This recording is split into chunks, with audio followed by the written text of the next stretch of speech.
어둠이 깊을수록 빛은 더 환하게 그 빛을 밝힙니다. 여러분들의 환경이 아무리 어렵다 할지라도 주님께서 비춰주시는 그 소망의 빛으로 여러분들의 심령은 언제나 환하게 밝혀지게 되기를 우리 주님의 이름으로 축원합니다. 우리가 살아가는 이 사회는 마치 자동으로 돌아가는 기계처럼 보입니다. 기계는 갖가지 부품들로 구성이 되어져 있는데 그 한 부품이 고장이 났다고 해서 걱정할 필요가 없습니다. 그저 다른 부품으로 갈아 끼우면 그만입니다. 그런데 이 세상은 사람들까지도 마치 기계의 부품인 것처럼 그렇게 취급을 하고 있습니다. 어떤 사람이 아프거나 또 다치게 되면 회사는 가차없이 그 사람을 해고하고 다른 사람으로 그 자리에 대체합니다. 기능적으로 한 사람을 대체할 다른 인력은 얼마든지 찾을 수가 있습니다. 이런 사회에서는 전인적인 존재로서의 그 사람의 그 본연의 가치, 이 가치를 찾아보기가 매우 어렵습니다. 사람 때문에 눈물 흘릴 일은 아예 없습니다. 대체할 수 없는 그 사람만이 가지고 있는 그 능력이 없으면 이 사회에서 인정받고 살아남기가 너무나도 어렵습니다. 과학은 우리 인간의 삶을 매우 자유롭게 만들어 주었습니다. 밤의 어두움에서부터 해방시켜 주었고 또 물리적 거리의 한계도 극복할 수 있도록 해주었습니다. 옛날에는 비가 내리지 않으면 그저 하늘만 바라보고 있었는데 이제는 어디에서든지 물을 끌어오고 또 심지어 인공 강우를 내리기도 합니다.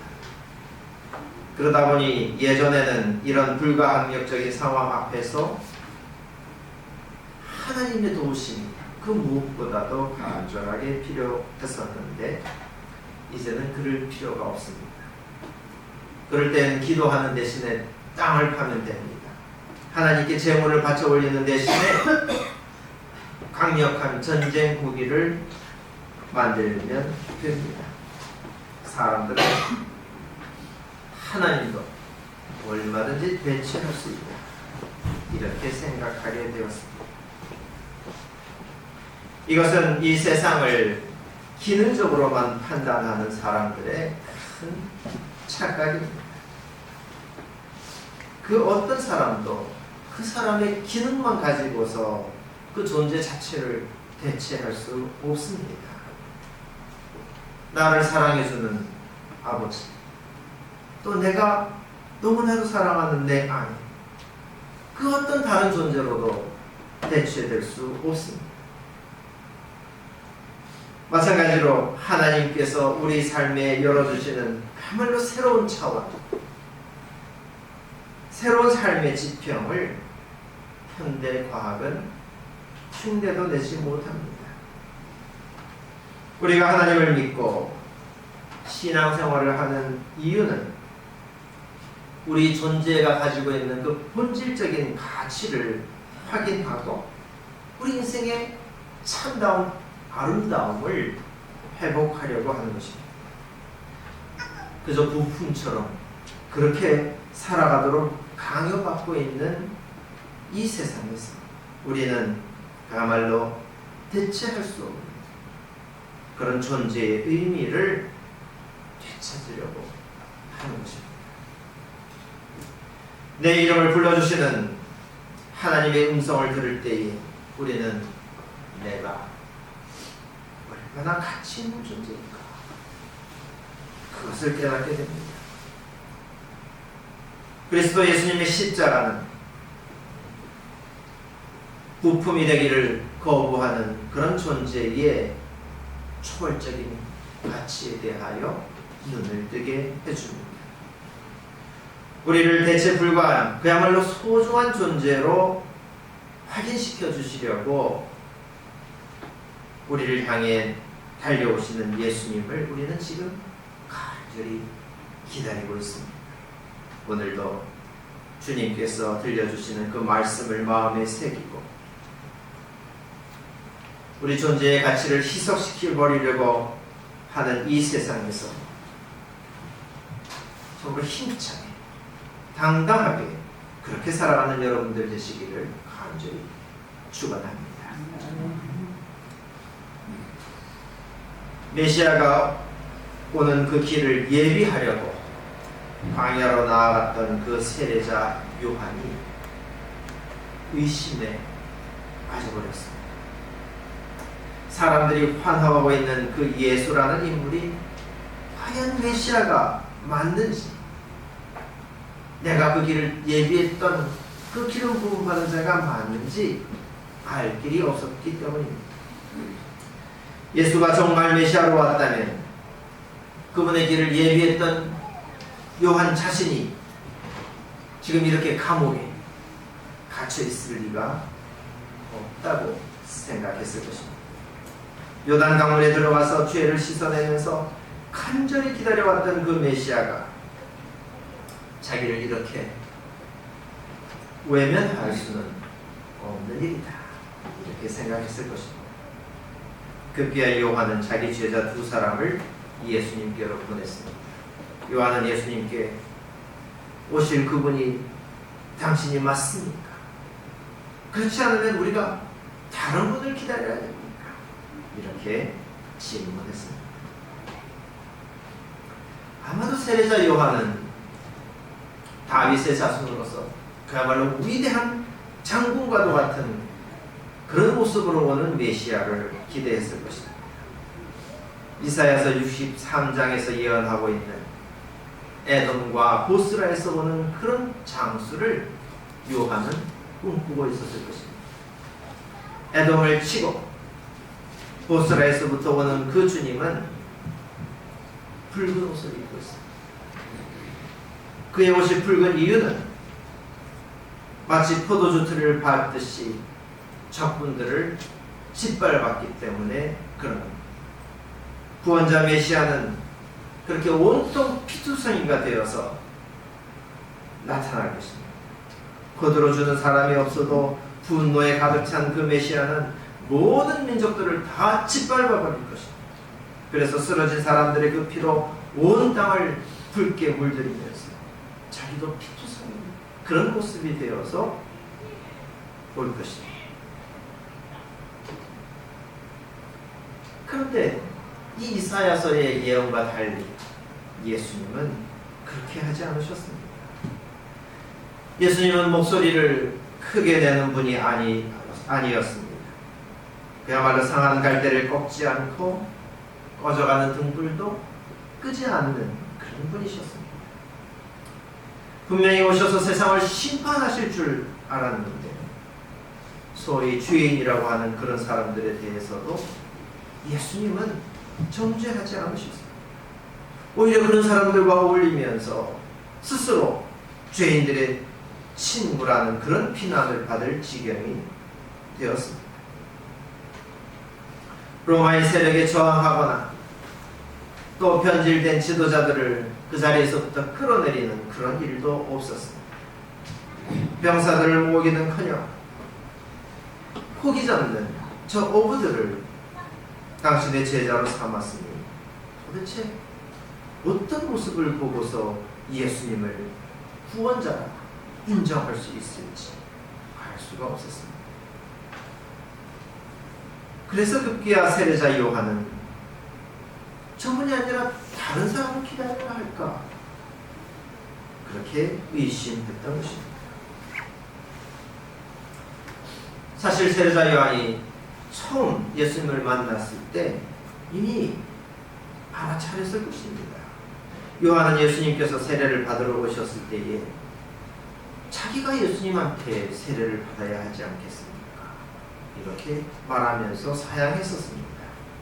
또 예수님께서 물에서 올라오실 때에 이는 내 사랑하는 아들이다, 내가 저를 사랑한다 하시는 그 하나님의 음성을 다른 사람들은 몰라도 세례자 요한은 알아들었을 것입니다. 그랬던 요한이 지금 내가 다른 사람을 기다려 이렇게 의심하고 있는 것은 아마도 지금 세례자 요한이 처해 있는 그 현실 너무나도 참혹했기 때문이었을 것입니다. 감옥에 갇혀서 언제 죽을지도 모르는 그런 참담한 현실을 맞이하고서 세례자 요한의 무릎이 아마 떨렸던 것 같습니다. 예수님이 오셔서도 꿈쩍도 하지 않는 저 헤롯 일당들의 기를 보면서 요한은 소망이 아니라 오히려 두려움에 빠지고 만 것입니다. 예수님께서는 자기를 찾아온 요한의 제자들에게 와라, 눈먼 사람이 보고 다리 저는 사람이 걷는다. 나병 환자가 깨끗하게 되었고 듣지 못하는 사람이 듣고 죽은 사람이 다시 살아 가난한 사람 기쁜 소식을 듣고 있다. 이렇게 말씀을 전해주셨습니다. 이것은 분명 이사야 선지자가 주님께서 구원하실 때에 일어날 것이다 하고 예언했던 그 말씀들의 내용 그대로입니다. 그러나 사람들은 이사야서 35장에 기록되어 있는 이 말씀보다는 63장에 기록되어 있는 그런 모습만 기대하고 있었기 때문에 예수님을 보면서 실망에 빠지고 마고 예수님은 그럴 줄 아시고 나에게 걸려 넘어지지 않는 사람은 복이 있다 이렇게 경고하셨습니다. 이 말씀을 감옥에서 전해 듣고 아마 세례자 요한은 마음속에 안심되었을 것입니다.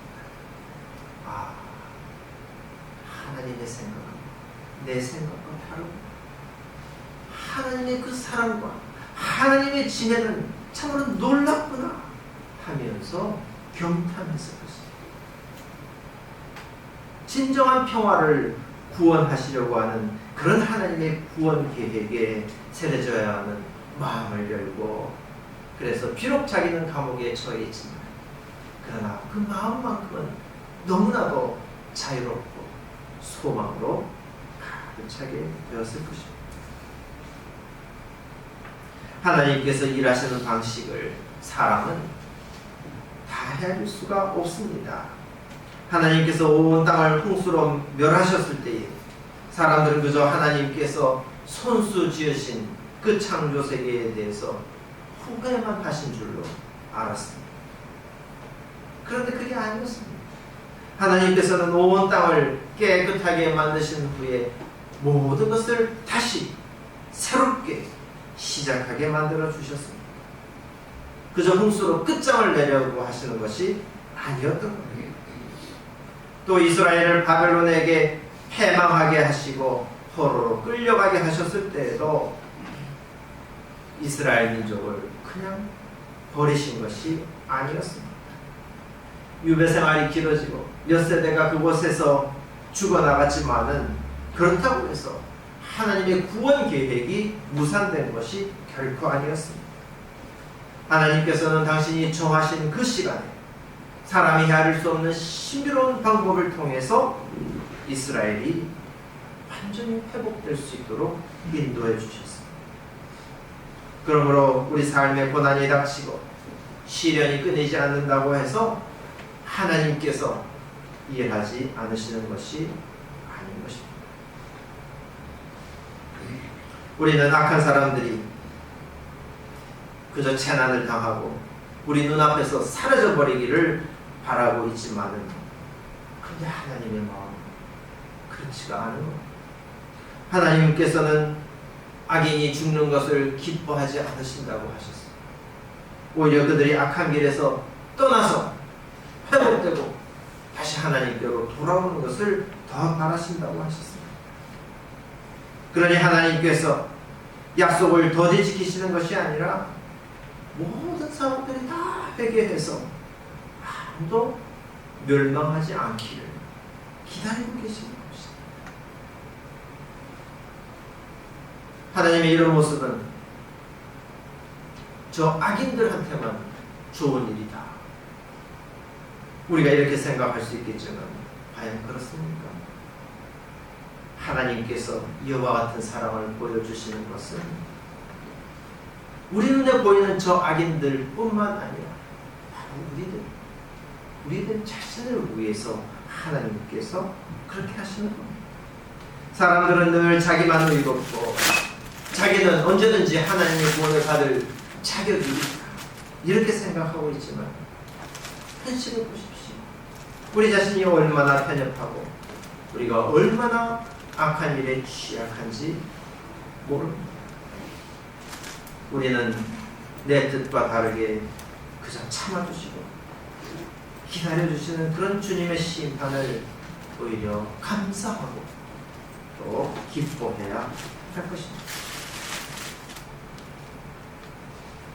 그러므로 기다림의 시간이 길어진다고 해서 여러분 낙심하지 마십시오. 우리 삶에서 시련이 사라지지 않았다고 해서 다른 길을 찾으려고 애쓰지 마십시오. 하나님이 아니면 아무도 사막에 시냇물이 흐르게 하지 못합니다.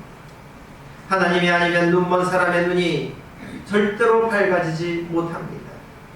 주님께서 사막 같은 이 세상을 가로질러서 큰 길을 내실 때에 그때 어리석은 사람은 그 길로 다닐 수 없습니다. 언제든지 하나님만 의지하는 그 사람, 하나님만 바라보는 그 사람만이 그 거룩한 길로 나아갈 수 있습니다.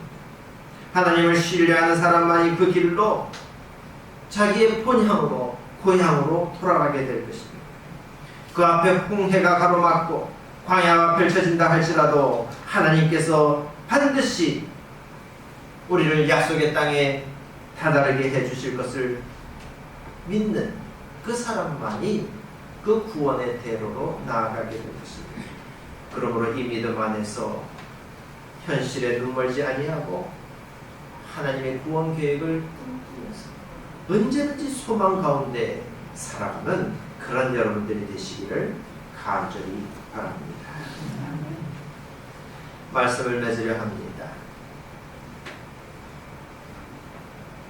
그리스도 예수님의 그 십자가를 대체할 수 있는 것은 아무것도 없습니다.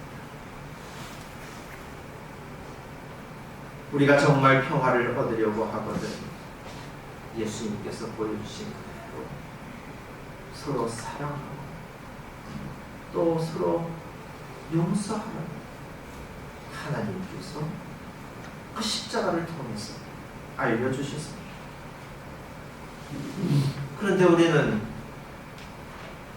사랑해도 소용이 없고 용서해 주어도 아무도 알아주지 않는다, 이렇게 낙심할 때가 있습니다. 그렇다고 해서 우리가 다른 어떤 방법을 선택할 수 있겠습니까? 윽박지르고 소리를 높이면 그러면 사람들의 마음이 바뀌겠습니까? 남들에게 독수를 쏟아놓으면 그러면 사람들이 나를 인정하고 나를 높여주겠습니까? 내가 화려한 옷을 입으면 사람들 눈앞에 내가 존귀해지겠습니까?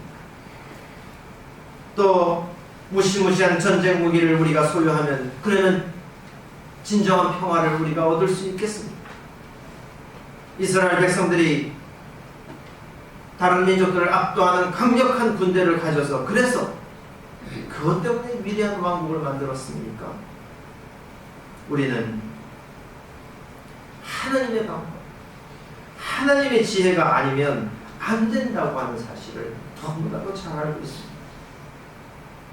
그런데 그것을 알면서도 그저 현실에 겁이 나서 눈에 보이는 것에 압도돼서 손에 맥이 풀리고 무릎이 떨려서 그래서 하나님이 아니라 세상의 방법에 힘 끓이면서 그렇게 살고 있는 거예요. 야고보 사도의 말씀대로 이런 비와 늦은 비가 내리기를 기다리는 그런 농부의 마음을 여러분 가지십시오. 하나님께서 반드시 비를 내려주십니다. 하나님께서 정하신 그때에 세상이 완전히 바뀌게 만들어 주십니다. 농부는 그런 하나님의 질서를 믿고서 그 믿음으로 기다리는 겁니다. 그런 하나님께서 하시는 일을 두고서 우리가 사람들과 다툴 일이 아닙니다. 내 뜻대로 되지 않는다고 해서 하나님을 원망할 일도 아닙니다. 내가 하나님을 대신하거나 또 하나님 대신에 다른 사람을 우리가 의지할 수 없습니다. 우리가 할 일은 우리가 마땅히 달려가야 할 그 길을 끝까지 달려가고 마지막 그 순간까지 믿음을 지켜내는 것입니다. 그러면 하나님께서 반드시 구원해 주십니다. 여러분, 그 시간이 머지않았습니다. 주님은 이미 문 앞에 서 계신다고 사도는 알려주었습니다. 여러분, 이 믿음으로 참고 견디십시오. 마음을 굳세게 하십시오. 이 시대에 그야말로 사랑의 표징으로 오시는 예수님을 기다리면서 사랑의 대로를 주님 앞에 준비하는, 그래서 온 마음을 열어서 주님을 맞이하는 그런 여러분들이 되시기를 간절히 축원합니다. 기도하겠습니다. 자비로우신 하나님, 우리 안에 성령을 부어주시어서 눈을 뜨게 하시고 소망으로 모든 어두운 것들을 밝혀내게 하셔서 오시는 주님을 기쁨으로 맞이하게 하여 주시니 감사드립니다. 우리를 구원하실 분은 주님 한 분밖에 없다는 것을 우리는 너무나도 잘 알고 있습니다. 그저 이 척박한 현실에 눈에 보이는 것에 압도되어 이리저리 그 길을 어지럽히는 어리석은 자가 되지 않도록 주님이시여 우리의 마음을 붙잡아 주시옵소서. 메풀린 손에 힘을 주시고 떨리는 무릎에 힘을 더하여 주시어서 오직 주님께서 예비하신 그 거룩한 길로 사랑의 대로로 우리가 달려나가게 하여 주시옵소서. 그리하여서 우리를 향하여 달려오시는 그 사랑의 주님을 우리가 맞이하고 주님께서 펼쳐주시는 그야말로 아름다운 세상을 향하여 힘차게 나아가게 하여 주시옵소서. 예수 그리스도 이름으로 기도하옵나이다. 아멘. 사도신경으로